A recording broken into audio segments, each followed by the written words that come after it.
नमस्ते बच्चों, Sonia Verma Hindi classes YouTube channel में आप सभी का स्वागत है। और आज हम डॉक्टर नगेंद्र द्वारा संपादित इतिहास से आदिकाल का मुख्य विवरण देखेंगे। तो चलिए वीडियो को आरंभ करते हैं। अब तक जारी वीडियो में या प्रश्नावलियों में मैं 85 प्रश्न आपको पढ़ा चुकी हूँ और आज हम 86 यानी कि 86वें नंबर के प्रश्न से यह वीडियो आरंभ कर रहे हैं। तो क्वेश्चन को देख लेते हैं। सर्वप्रथम हिंदी साहित्य का इतिहास किस भाषा में लिखा गया?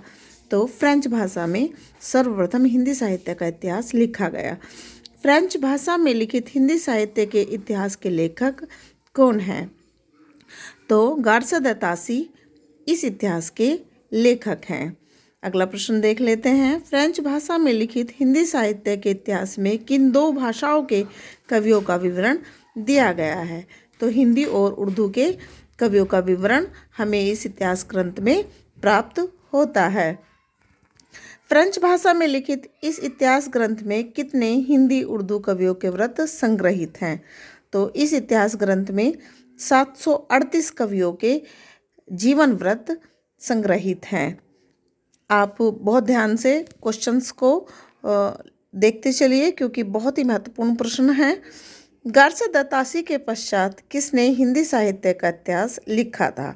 तो मौलवी करमुद्दीन ने हिंदी साहित्य पर इतिहास लिखा था।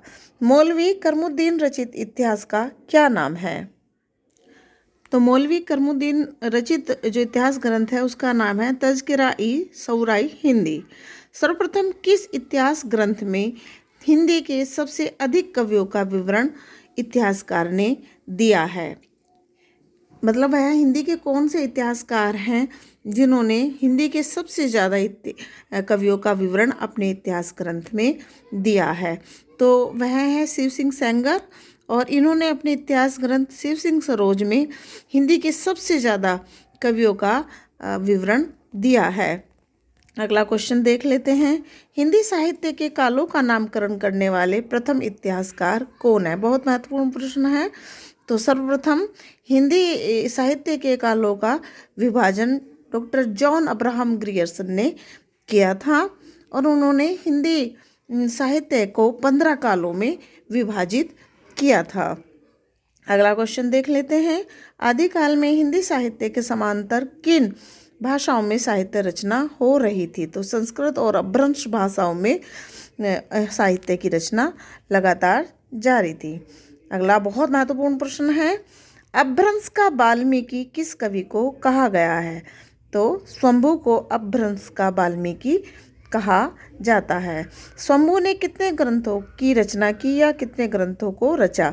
तो स्वयंभू ने 3 ग्रंथों की रचना की और उनमें है पौम चरिव, रिट्ठेनिमी चरिव और स्वयंभू चरिव।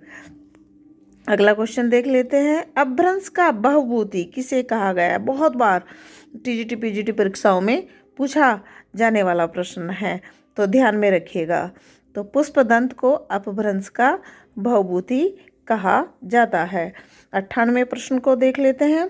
पुष्पदंत किस सदी के कवि थे? तो पुष्पदंत 10वीं सदी के कवि थे। अगला प्रश्न पुष्पदंत के धर्म से संबंधित बन रहा है कि पुष्पदंत किस धर्म को मानने वाले थे? तो पुष्पदंत जो हैं वह शैव धर्म से संबंधित थे। पुष्पदंत की कितनी रचनाएं हमें प्राप्त होती हैं? तो 3 रचनाएं उनकी प्राप्त होती है। महापुराण, नय कुमार चरिव और जसहर चरिव। यहाँ नय कुमार जो है वह नाग कुमार चरित के नाम से भी मशहूर है, तो इसे भी ध्यान में रखिए। कभी कभी रचनाओं का हिंदी में भी नाम देकर उसके अपभ्रंश नाम को भी पूछ लिया जाता है। स्वयंभूकृत पौम चरिव में किसकी कथा है? तो स्वयंभूकृत पौम चरिव में श्री राम की कथा है। स्वयंभूकृत कौन सी रचना अपूर्ण है? बड़ा महत्वपूर्ण प्रश्न है। तो पौम चरिव स्वयंभू की अपूर्ण रचना है। सिद्ध साहित्य किस सिद्ध से आरंभ माना जाता है? तो सिद्ध साहित्य सिद्ध सरपा से आरंभ माना जाता है। सरपा अन्य कितने नामों से प्रसिद्ध हैं? तो सरपा को सरहापाद, राहुल भद्र व सरोज व्रज के नाम से भी साहित्य में जाना जाता है। और इस प्रश्नावली का अंतिम प्रश्न, सरपा जाति से कौन थे? तो सरपा जाति से ब्राह्मण थे। उम्मीद करती हूँ डॉक्टर नगेंद्र द्वारा संपादित इतिहास से आदिकाल का यह विवरण आपकी परीक्षा में आपको अत्यंत लाभकर साबित होगा। तो वीडियो का ज़्यादा से ज़्यादा लाभ उठाइए। यदि ये वीडियो पसंद आए तो वीडियो को लाइक कीजिए और चैनल को सब्सक्राइब कीजिए। चलिए कल फिर मिलते हैं नवीन वीडियो के साथ। तब तक के लिए नमस्ते, धन्यवाद।